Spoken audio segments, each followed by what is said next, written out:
छोरा पाटा के रोज जम्बे महफिल हो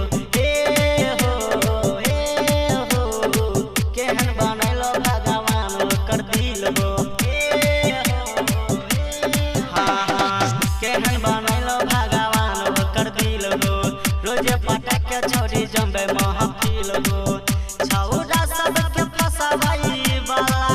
छौरा सबके फसवाई वाला जाल बिछल गए हो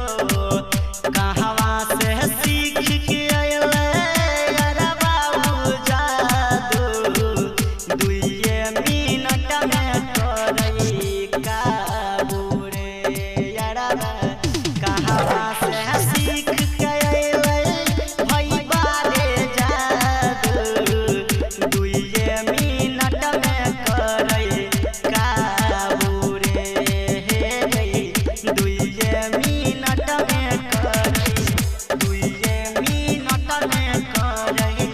काबू रे डीजे धनुराज अपना प्लेटफॉर्म रिकॉर्डिंग स्टूडियो में घोना बाजार खगड़िया रोज रोज आबही छलै नया मुर्गा फसाबही छलै केतना के दिल पर करही राजरे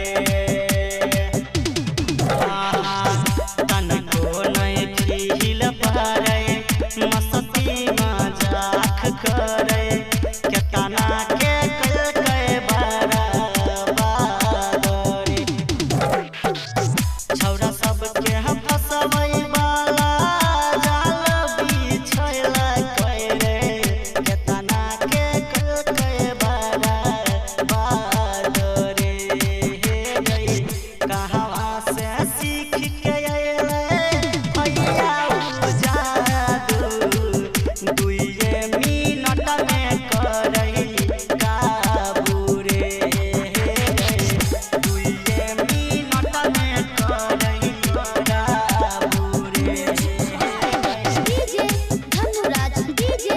अपना प्लेटफॉर्म रिकॉर्डिंग स्टूडियो में घोना बाजार खगड़िया छौरा सबके बुझै छी कए दिल के खेलौना पल भर में तोड़ दै छै कोई के बाबू सोना आए गए ललकी सवारिया पिन्ह के रोज जमाबै छै यारा बाबू दैल के छौरी खूबे